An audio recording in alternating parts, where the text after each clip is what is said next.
Chapter 12. In the 7th year of Jehu, Jehoash became king, and he reigned 40 years in Jerusalem. His mother's name was Zibiah of Beersheba.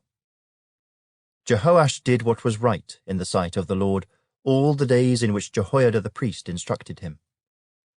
But the high places were not taken away. The people still sacrificed and burned incense on the high places.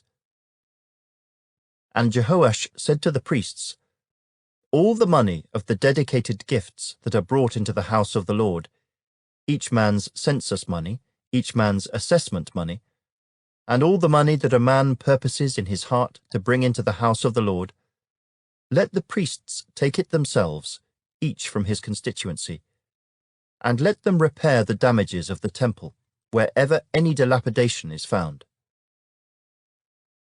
Now it was so, by the 23rd year of King Jehoash, that the priests had not repaired the damages of the temple. So King Jehoash called Jehoiada the priest and the other priests, and said to them, "Why have you not repaired the damages of the temple? Now therefore, do not take more money from your constituency, but deliver it for repairing the damages of the temple." And the priests agreed that they would neither receive more money from the people nor repair the damages of the temple. Then Jehoiada the priest took a chest, bored a hole in its lid, and set it beside the altar, on the right side as one comes into the house of the Lord. And the priests who kept the door put there all the money brought into the house of the Lord. So it was, whenever they saw that there was much money in the chest, that the king's scribe and the high priest came up and put it in bags, and counted the money that was found in the house of the Lord. Then they gave the money which had been apportioned into the hands of those who did the work, who had the oversight of the house of the Lord. And they paid it out to the carpenters and builders who worked on the house of the Lord, and to masons and stone-cutters, and for buying timber and hewn stone, to repair the damage of the house of the Lord, and for all that was paid out to repair the temple. However, there were not made for the house of the Lord basins of silver, trimmers, sprinkling bowls, trumpets, any articles of gold or articles of silver from the money brought into the house of the Lord.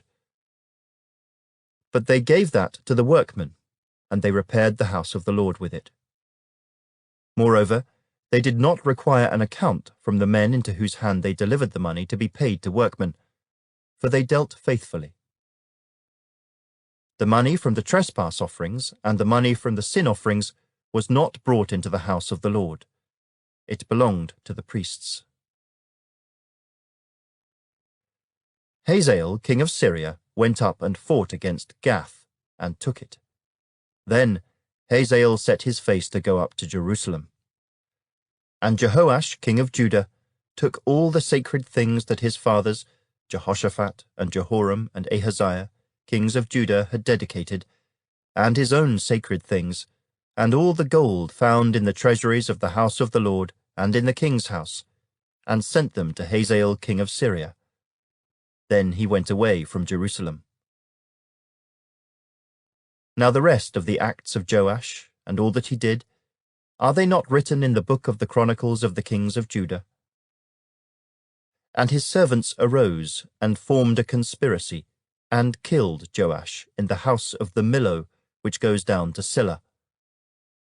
For Jozachar, the son of Shimeath, and Jehozabad, the son of Shomer, his servants, struck him. So he died, and they buried him with his fathers in the city of David. Then Amaziah his son reigned in his place.